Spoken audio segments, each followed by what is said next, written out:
संत प्रवृत्ति अपनाने के लिए तैयार विद्यार्थियों, आप पढ़ रहे हैं वाक का व्याख्या का अंश, बचा हुआ अंश। तो हम कर रहे थे तीसरा वाक, उसका सरलार्थ व्याख्या, और आगे चलेंगे। तो देखिए, आई सीधी राह से गई न सीधी राह। कितना सुंदर भाव है कि सीधे सीधे रास्ते से मैं आई थी, पर सीधे रास्ते पर मैं गई नहीं। सामान्य अर्थ देखिए, सुषुम सेतु पर खड़ी थी, मैं सुषुम के सेतु पर, पुल पर खड़ी थी। बीत गया दिन और वहीं खड़े खड़े ही दिन बीत गया। आह, बड़ा दुख हो रहा है मुझे। जेब टटोली, मैंने अपने जेब को देखा, परखा क्या है मेरी जेब में, तो कौड़ी ना पाई, मेरी जेब में तो कुछ भी नहीं है। मांझी को दूं क्या उतराई, अब पुल पर मैं खड़ी हूं तो अपने मांझी को, जिसने मुझे पुल तक पहुंचाया है, उसको क्या उतराई दूंगी, उसको क्या उसका फीस दूंगी, उसका किराया क्या दूंगी। ये तो है सामान्य अर्थ, लेकिन सामान्य अर्थ से हमारा काम नहीं चलेगा। देखिए जरा, यहां देखिए, सबसे पहले आई सीधी राह से, कवि कह रही है, कवित्री कह रही है कि मैं जब आई थी ना तो बिल्कुल निष्पाप, बिल्कुल पवित्र आत्मा बनकर आई थी। कोई भी जीव जन्म लेता है तो बिल्कुल निष्पाप, निष्कलंक होकर के पवित्र आत्मा बन के जन्म लेता है, लेकिन गई न सीधी राह। लेकिन जैसे ही वो संसार के संपर्क में आता है तो सीधे रास्ते पर नहीं चलता। जीवन में सांसारिक छल छद्मों के रास्ते पर कवित्री कह रही है मैं चली। अब कवित्री अपने लिए नहीं कह रही है, वो हमारे लिए भी कह रही है, हम भी ऐसा ही करते हैं।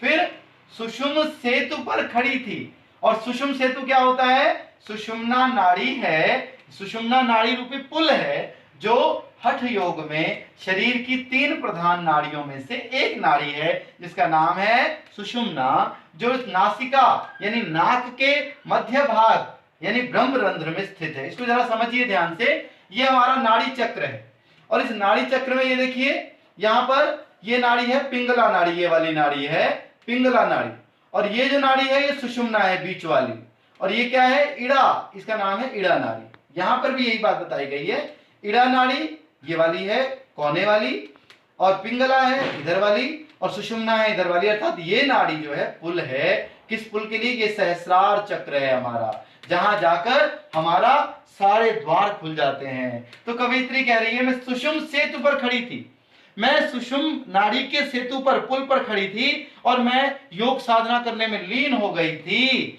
मैं सोच रही थी योग करके, योग साधना करके मैं क्या कर लूंगी, ईश्वर को प्राप्त कर लूंगी। लेकिन बीत गया दिन, आह, लेकिन मेरा दिन अर्थात मेरा जीवन, यहाँ प्रतीकात्मकता है, मेरा जीवन बीत गया, आह, अर्थात मुझे इस बात का खेद है, दुख है। जेब टटोली, मैंने जब अपनी जेब को टटोला अर्थात आत्मालोचन किया, अपने बारे में देखा, अपने आप को देखा, तो देखा कौड़ी ना पाई। मैंने तो कौड़ी अर्थात मैंने कुछ नहीं प्राप्त किया। कौड़ी होता है ऐसा सिक्का जो सबसे कम कीमत वाला होता है, अर्थात मैंने तो कुछ भी इस जीवन से प्राप्त नहीं किया। मांझी को दूं क्या उतराई, मांझी अर्थात गुरु, ईश्वर या नाविक। ये ईश्वर ने जब मुझे इस जन्म को दिया, संसार में मुझे भेजा, तो मैं वो ईश्वर, जब मैं वापस जाऊंगी ईश्वर के पास, तो ईश्वर को मैं क्या दूंगी, क्या उतराई, अर्थात मैं क्या उसको कीमत चुकाऊंगी।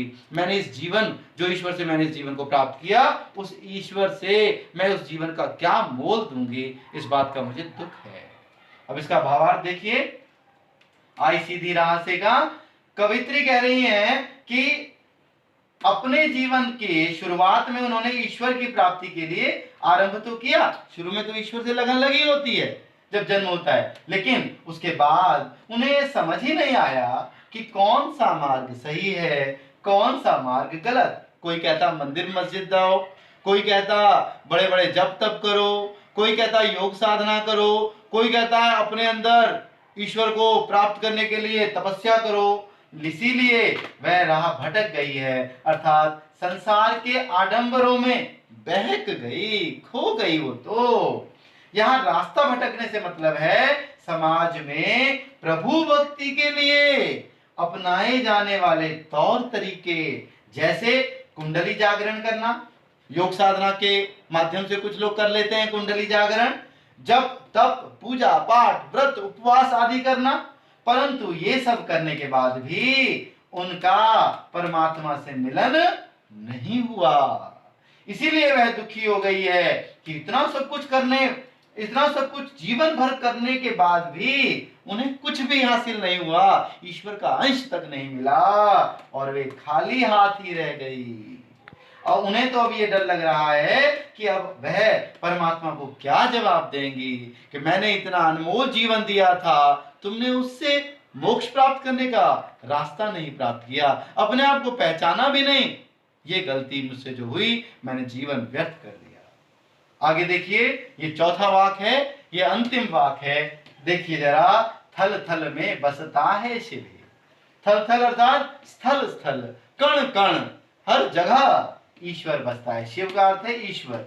ये शैव हैं, शिव की भक्त हैं, इसलिए जहां बात कहेंगे शिव की कहेंगे। हम ये जानते हैं कि ईश्वर एक ही है, चाहे हम उसको राम कहें, चाहे हम उसको कृष्ण कहें, चाहे हम उसको खुदा कहें, चाहे हम उसको वाहेगुरु कहें। तो कहते हैं वो तो कण कण में बसता है, भेद ना कर, इसलिए मनुष्य तू अंतर ना कर। ये हिंदू है क्या, क्या हिंदू, क्या मुसलमान, हिंदू कौन, मुसलमान कौन, सब एक हैं, हम सब एक हैं, बस नाम अलग अलग है। इसलिए तू ये भेद मत कर, पर ये अंतर मत कर किसी में, ऐसी दो तरह की भावना मत ला। ज्ञानी है तो स्वयं को जान। कहते हैं वास्तव में अगर तू ज्ञानी है, हे मनुष्य, अगर तुझे जरा सा भी ज्ञान है तो स्वयं को जान, अपने आप को पहचान, अपने बारे में सोच, अपने अंदर झांक। दूसरों के बारे में जानकारी इकट्ठा करने से कोई लाभ नहीं। वही है साहिब से पहचान। वास्तव में साहिब अर्थात मालिक अर्थात ईश्वर से वही वास्तव में सच्ची पहचान है। तो ईश्वर के पास जाने के लिए सबसे पहले अपने अंदर झांको, क्योंकि ईश्वर हमारे अंदर ही बसा हुआ है।